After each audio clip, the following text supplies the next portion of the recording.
Micaela falando com vocês. Eu vou compartilhar minha tela. Aqui, ó. Eu sou uma das consultoras aqui da liderança de feminismo. Eu sou ela, Léo.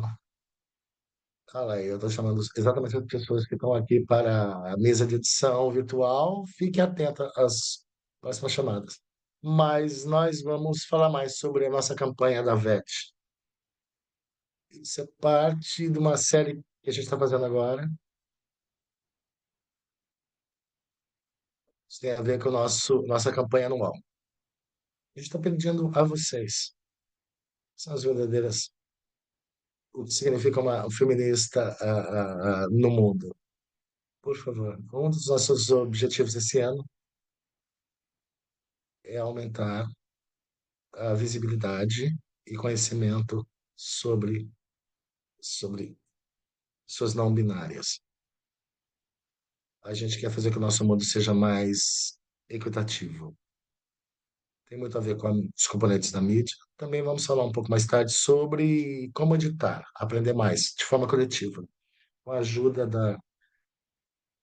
A gente vai ter a Melissa Tamari também, a Flávia Dória. Eu também agora gostaria de apresentar a nossa fantástica, a nossa palestrante, e que vai convidar vocês a como criar suas próprias páginas.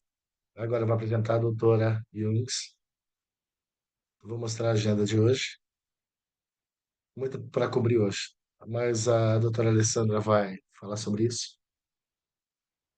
Perguntas e respostas a gente vai fazer mais tarde. Também convidamos vocês para vir no chat, fazer amizades. Isso é para nós. Ah, a gente está muito feliz com essa sexta-feira. Aqui vamos.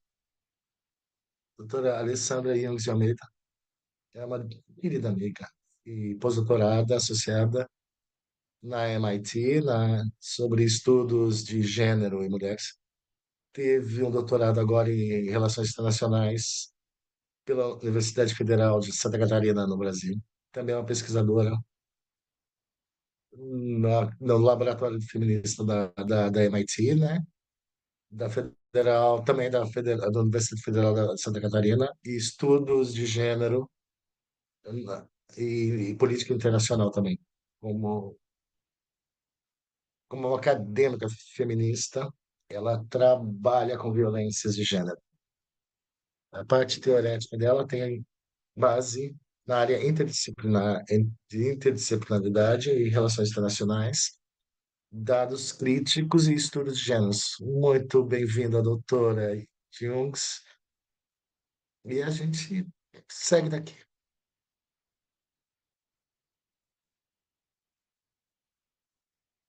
Estou compartilhando a minha tela, um minutinho. Ah, eu acho que vocês conseguem ver agora. Muito obrigado, Mica, e todas as artes feminismo por ter aqui nessa tarde. Muito feliz de estar aqui com vocês. E também com essas pessoas incrível feminista da Argentina e de outras partes que estão aqui no grupo com a gente. Vamos falar um pouco sobre pesquisa. Eu também estou fazendo. Um deles é o meu PhD, que eu estou fazendo no Brasil, sobre movimentos transnacionais, defendendo os direitos de aborto na região. E outra pesquisa também tem a ver com os dados sobre os projetos de feminicídio. É uma pesquisa internacional e é para buscar essas pessoas, onde a gente observa e a gente colabora contra o feminicídio e coletamos dados sobre o feminicídio. Vamos falar sobre essa pesquisa com vocês hoje. Só para explicar um pouquinho, bem brevemente. Tem um monte de feministas aqui.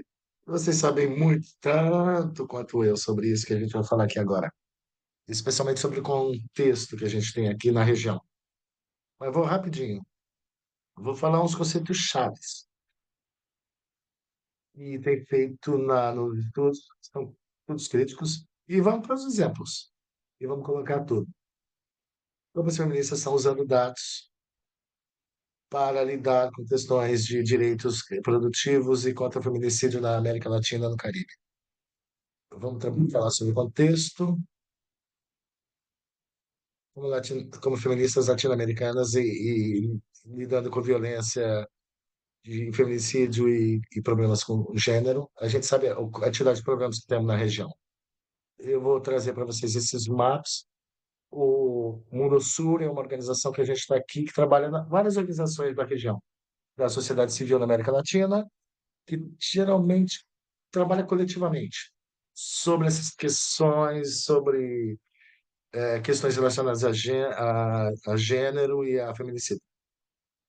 Ou seja, tudo isso que a gente colocou, que a gente coletou aqui, a gente tem mais informações aqui. A gente tem mais de 2.000 feminicídios na região. Esse, a gente tem até o México aqui, por exemplo, de 2011 até 2024. É um problema histórico que a gente tem aqui. E a gente se importe na nossa luta contra isso. Também, a gente também tem dificuldade de saber que tipo de dados a gente coloca aqui, mas a gente está trazendo uma perspectiva mais ampla sobre os direitos de aborto na região.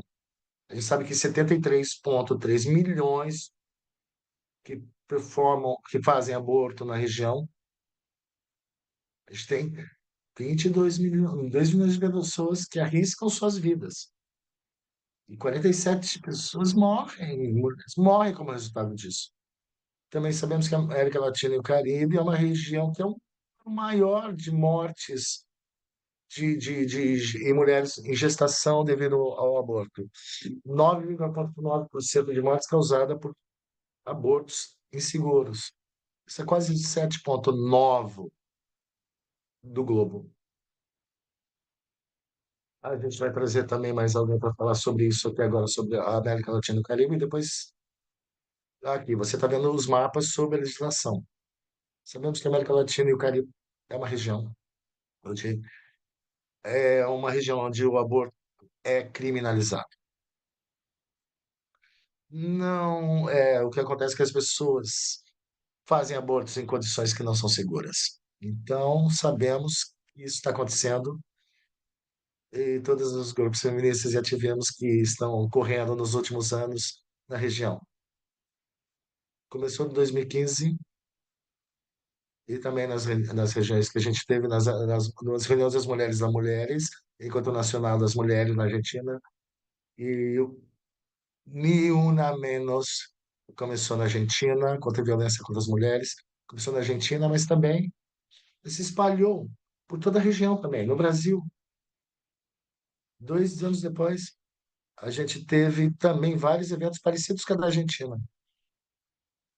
A gente não quer mais nenhuma mulher morrendo por causa do gênero. Também da Argentina. Depois as feministas da Polônia também, que elas fizeram uma greve em 2017. Foi um movimento feminista na América Latina, na América Latina e no Caribe, que foi em 2017. Também tivemos na Argentina, na Polônia e também em vários países ao redor do mundo, incluindo o Brasil. Os problemas que estamos sentindo agora são problemas relacionados também às questões relacionadas a gênero e violência com isso, e também aos direitos de aborto, e também afeta todos os outros processos que a gente passa por isso. E também, claro, há também a Green Tide, que é a Onda Verde, que tem lutado muito em campanhas nacionais na Argentina, também contra as mulheres na Argentina. Esse é um movimento que tem a sua força e trabalha com protestos nas ruas que ficou enorme em 2018. Foi a primeira vez que o Congresso argentino votou uma lei legalizando o aborto, mas o país não apoiou naquela época. Mas em 2020 a gente teve um processo bem mais forte, um protesto bem mais forte para defender os direitos de aborto nessa organização. E várias organizações, movimentos sociais participaram disso.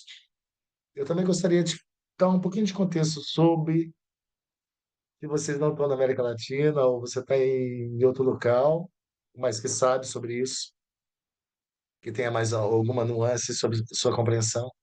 Mas esses processos estão ocorrendo lá na região. Mas é claro que esses movimentos são fortes, estão espalhados e se interagem de várias formas diferentes e tecnologias e também com dados.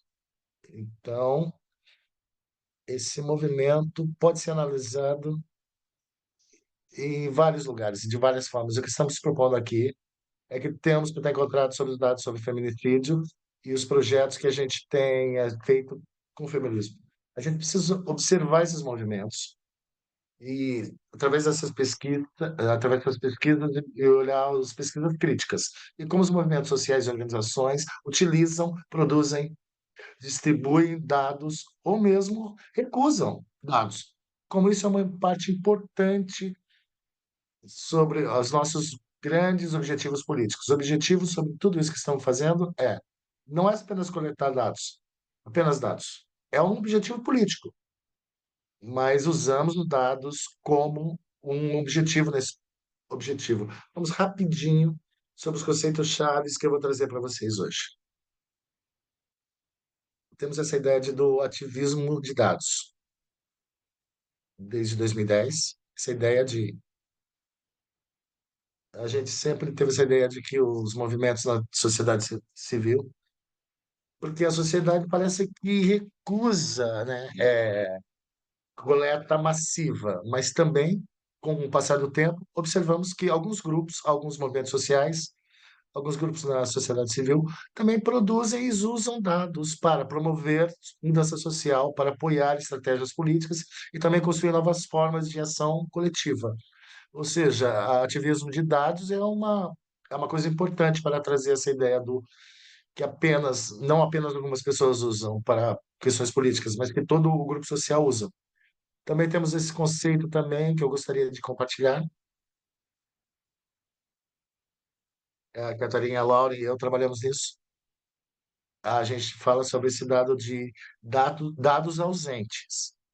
Quando falamos de dados oficiais, por exemplo, na questão do feminicídio, temos sérios problemas com governos não coletando esses dados de dados e nem coletando e nem publicando, porque alguns governos não querem, não se sentem confortáveis que eles matam pessoas, ou seja, falta de dados, quando os dados não existem, quando não é bem mantido e não é atualizada, muito difícil de acessar. Mesmo quando são acessadas, elas são retiradas de alguma forma.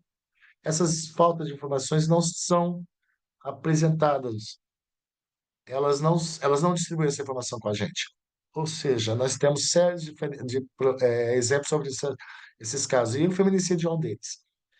Uma nota rápida sobre esse conceito. Tem uma perspectiva que é muito importante, como, como algumas comunidades estão perpetuando seus próprios dados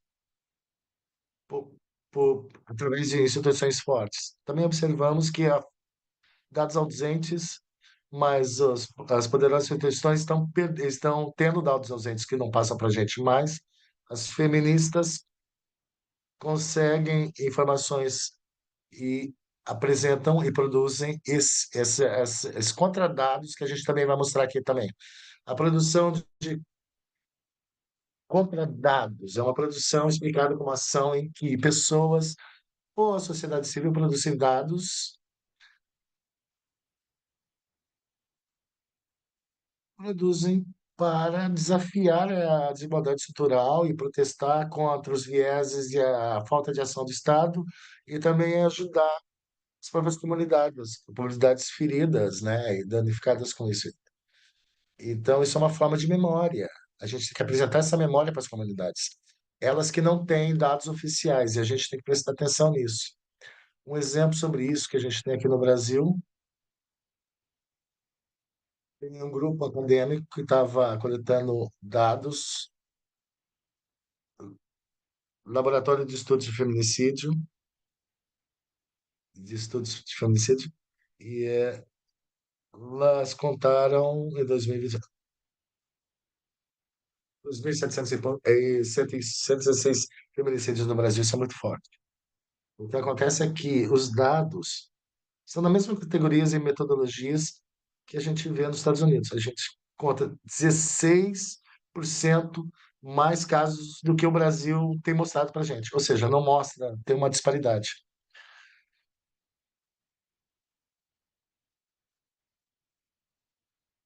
eles não têm muito cuidado com a produção desses dados que a gente tem visto aqui.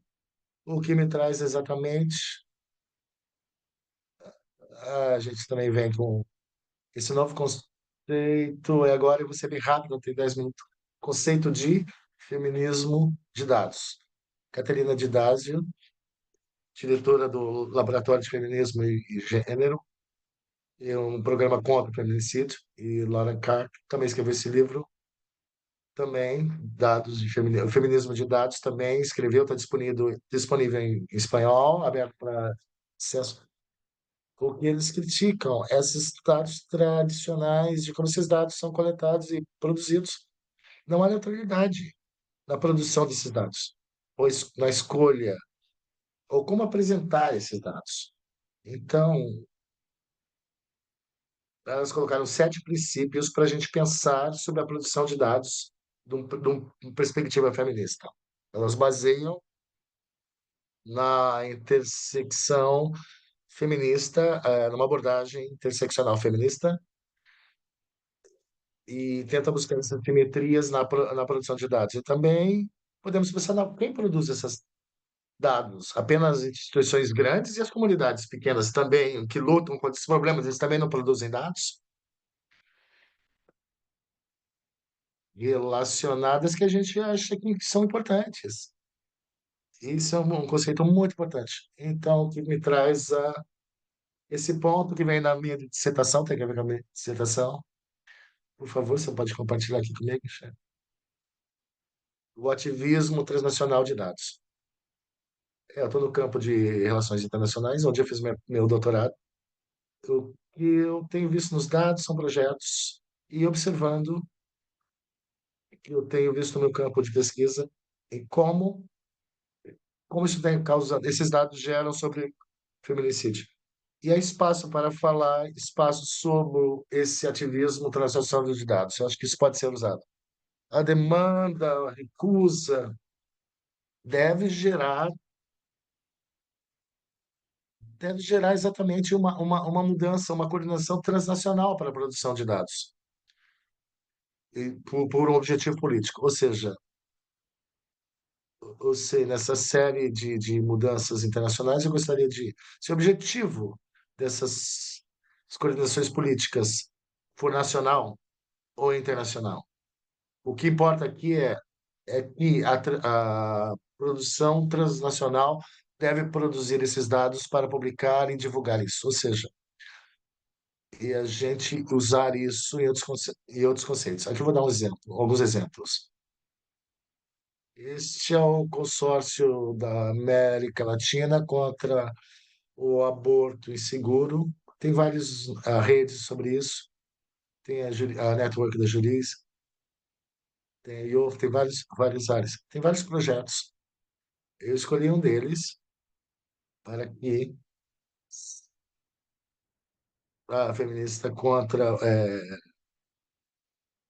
pelos direitos ao aborto também foi uma questão que aconteceu durante a pandemia. Saúde reprodutiva vital, que aconteceu na época da pandemia, que é algo central, e foram contrataram várias organizações de vários países na região, e elas passaram indicadores para essas organizações, e essas organizações fizeram uma pesquisa sobre essas indicações nos seus próprios países. Ou seja, quando você entra nesse site, você está observando uma sociedade civil monitorando sobre saúde reprodutiva, em que os indicadores podem ser comparados entre outros. Você pode entrar nos países que você possa e comparar com outros países. E você pode entrar em tópicos específicos. Tem também esse no Brasil também, sobre as questões de gestação no Brasil também, e ver a diferença entre países. A questão aqui é que os dados são apresentados e servem como pressionar as organizações internacionais. Também é outra organização que a gente trabalha como monitoramento mundial. Outro exemplo também que é muito importante e defende os direitos de aborto na América Latina é a Rede Latino-Americana e Caribe das Católicas, pelo Direito de Decidir. Ele coleta dados em 6 países, mais de 6.000 pessoas sobre religiões, sobre diferenças de religiões e opiniões sobre aborto. E o que é interessante sobre isso é que as respostas que eles têm encontrado, elas têm encontrado na América Latina e nos Caribe, é que a maioria das pessoas, na maioria dos casos, a maioria, mesmo católicos, apoiam o aborto. Isso serviu como podemos apresentar em vários lugares, também podemos utilizar para campanhas específicas também chamada hum, Mulheres, vocês estarão amparadas. A gente tem usado tudo isso daí para a defesa dos direitos de aborto. A experiência católica no Brasil é uma tática comum no Brasil. Ela vem usando no Brasil nos últimos anos. Desculpa se eu tenho brasileiros aqui falando, mas a gente tem acompanhado a mesma opinião sobre catolicismo e direitos reprodutivos, ou seja, é uma campanha que a gente vem adotando.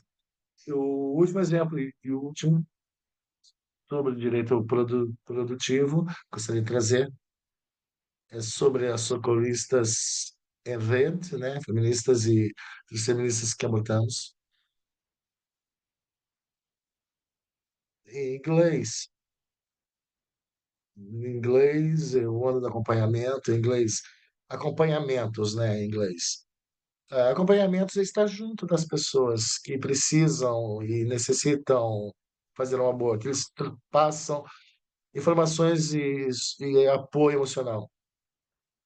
É, a gente soube que havia mais 40 dados das socorristas em rede que estão na Argentina. Elas têm feito um trabalho incrível.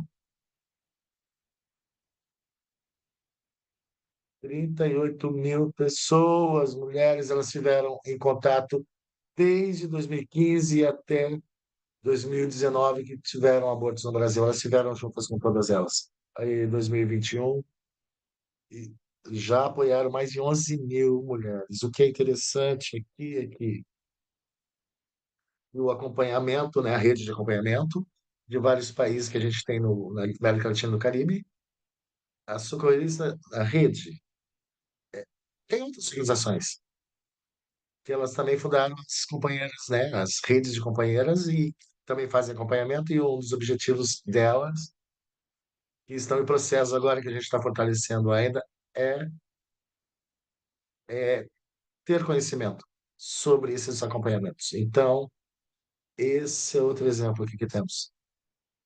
Mudando o assunto um pouco, eu sei que eu já passei de 19 minutos, só que eu gostaria de trazer esse mapa aqui para vocês.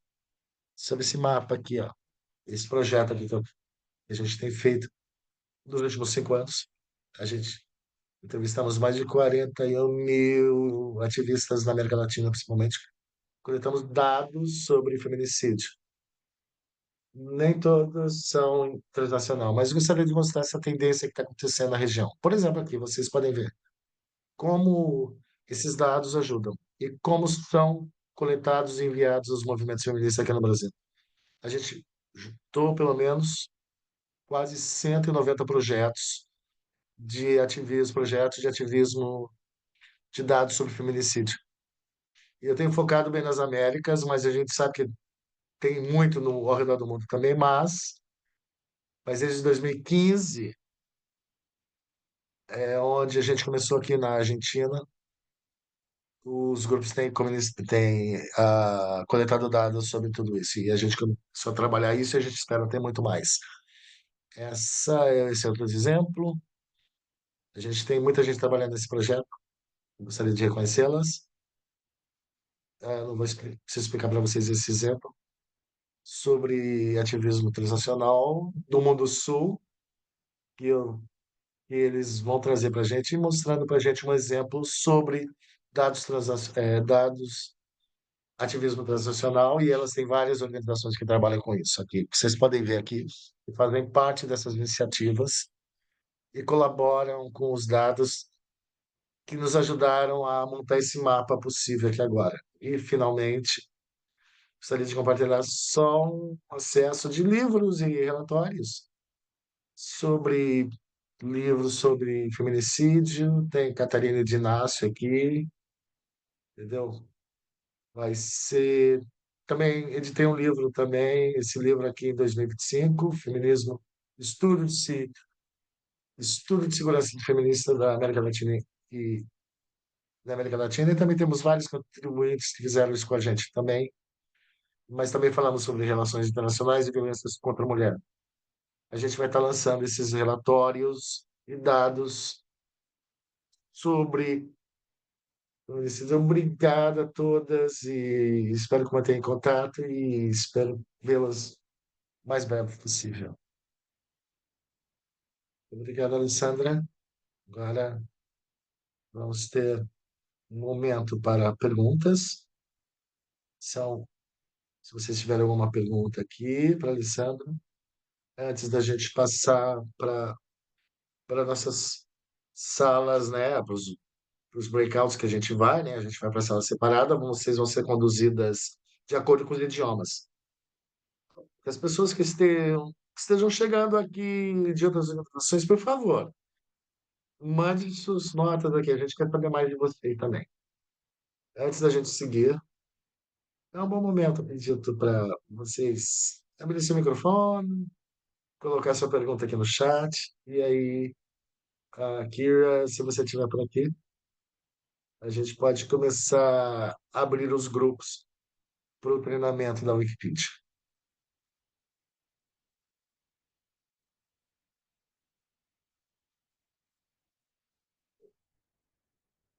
Sim, sim. Clique no botão português.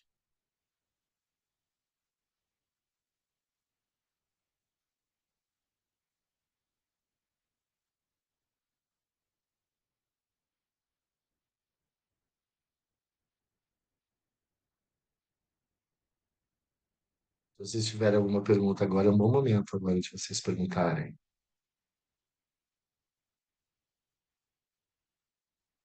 A gente vai para grupos separados. A gente vai ter uma sala em português, outra sala com a Flávia em português, e a Melícia vai estar noutra sala em espanhol.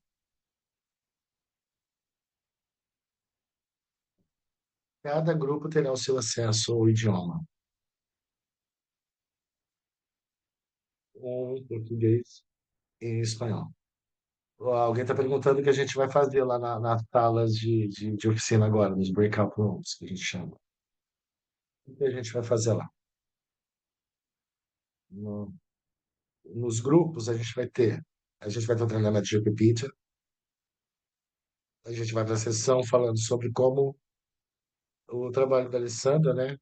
Como ela vitaliza o trabalho, como funciona, como funciona na Wikipedia e nos projetos da Wikimedia e sobre os viés que a gente tem na internet e como a gente pode fazer, como a gente pode ter uns passos curtos para fazer uma diferença maior na internet.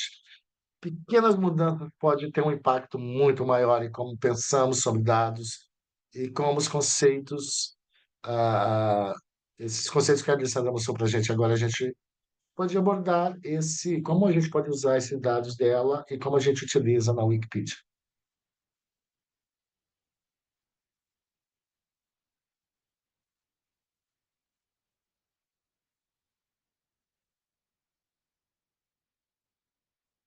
Ó, todas são bem-vindas para continuar.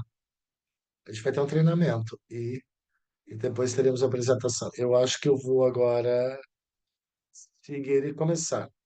Eu só vou dar um apanhado geral do que vai acontecer, só para que vocês não ficarem.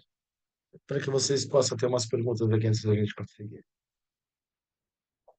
Vamos lá. Vamos para a agenda. Vou começar aqui e vou dar uma pausa. E no segundo slide eu vou parar. Vamos. Só para dar um tempo para os intérpretes, enquanto a gente continua.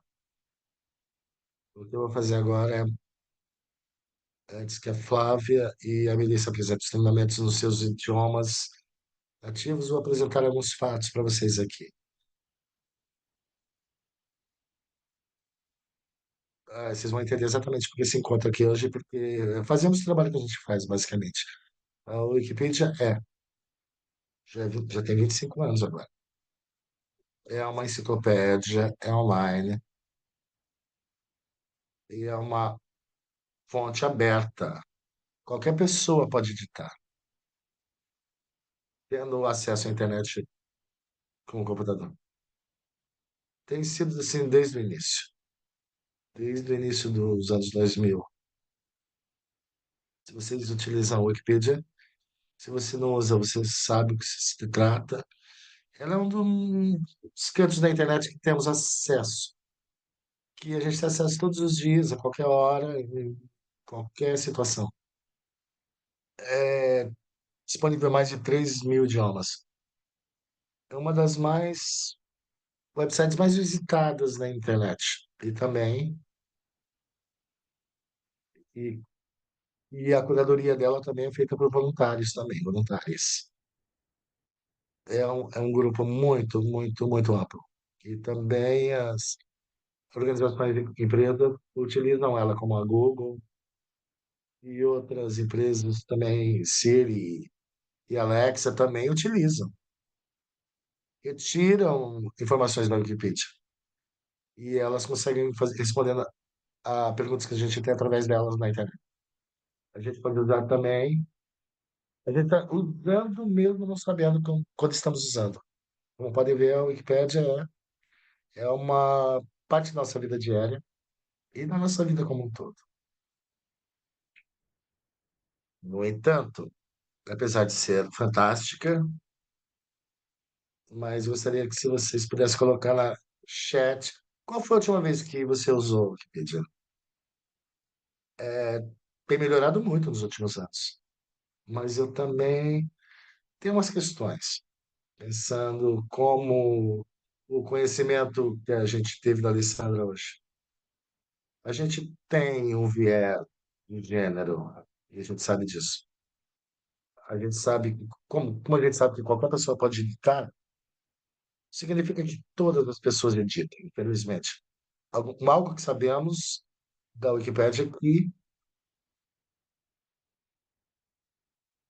é muito editado pelo norte global.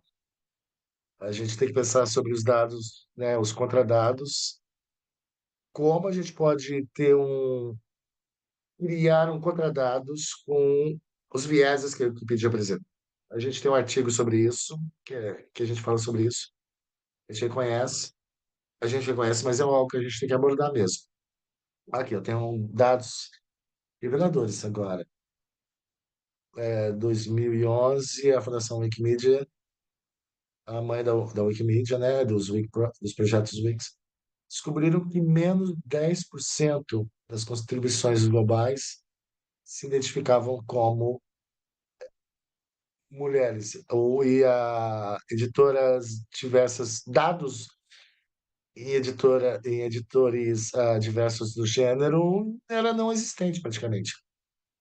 E a gente não sabe onde esses dados estavam, ou a gente não sabe quais são as outras porcentagens, mas os números são muito pequenos comparados com os outros números. Mas a gente acredita que talvez agora esteja em 20%. Pensando nisso, como editores podem criar artigos no Wikipedia, pessoas como eu, como você, e a gente sempre faz isso, mas os assuntos que a gente acaba editando podem refletir esses dados desproporcionais que a gente está vendo aqui. Essa assimetria de dados que a Alessandra estava falando. Mas os números que eles colocam disponível na internet, a gente representa apenas isso. No decorrer do tempo, a gente, a gente sabe o que aconteceu. A gente sabe, nas enciclopédias abertas, a gente já sabe que isso é um problema. Por exemplo, E várias afiliadas da Wikimedia que também que estão na academia, que estão em projetos comunitários também estão pensando em como melhorar esses números e diminuir essa discrepância ampla. Há 2 anos atrás, teve um grande artigo que veio, né, a Francesca Tripodi trouxe esse livro, né, exatamente categorizando a notabilidade de gênero e, né, e desigualdade na Wikipedia.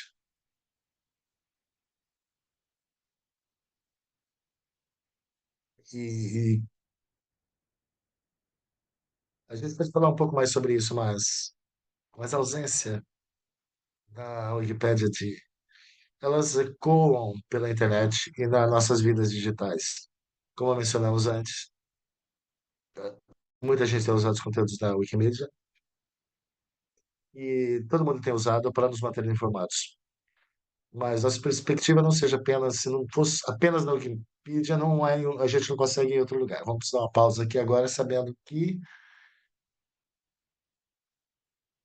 temos 1 minuto para ir para, né, para os nossos grupos separados, né, para os breaks. Acho que agora é o momento, ou vamos, a gente vai direto para o treinamento.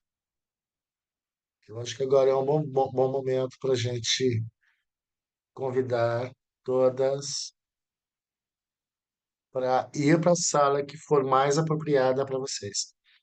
Como a Michela disse, mencionou, a gente vai estar transicionando para mão na massa, para a sessão mão na massa, que a gente vai. Não fique com medo, entendeu?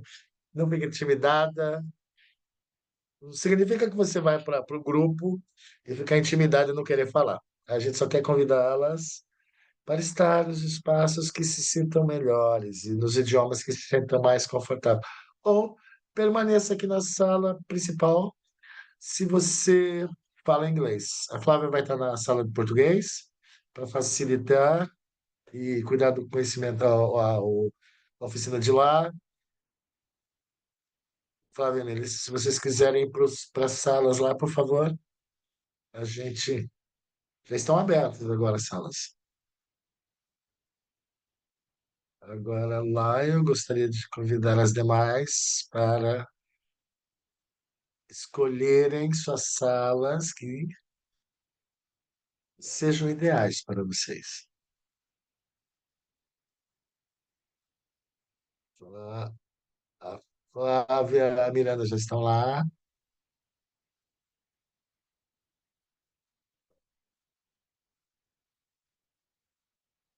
Se a sua preferência é inglês, está no lugar certo.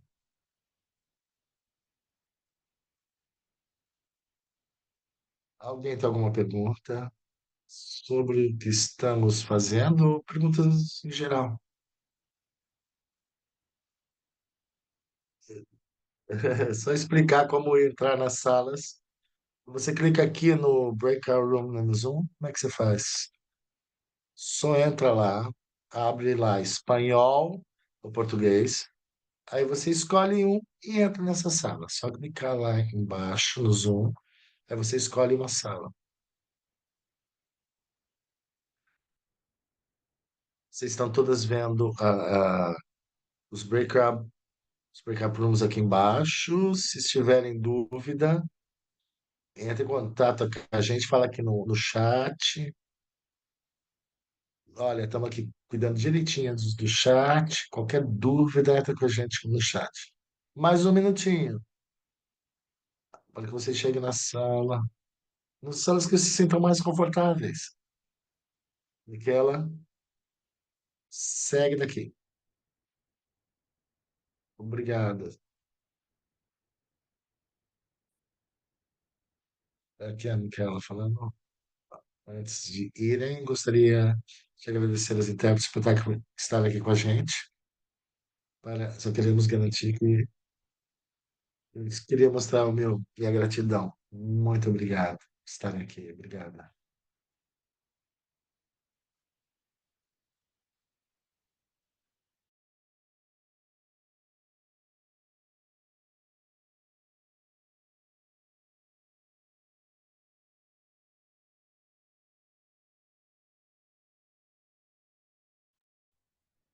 Você se sente bem no departamento. Se vocês estiverem bem aqui em inglês, por favor, pode entrar aqui em inglês, se vocês se sentem confortáveis aqui.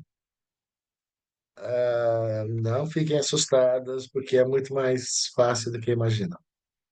Ou pode só compartilhar e olhar, ver o que vocês acham ser um projeto bacana, que vocês possam mexer agora. E depois a gente vai estar enviando tudo isso por e-mail para ajudá-las, caso vocês tenham algumas questões.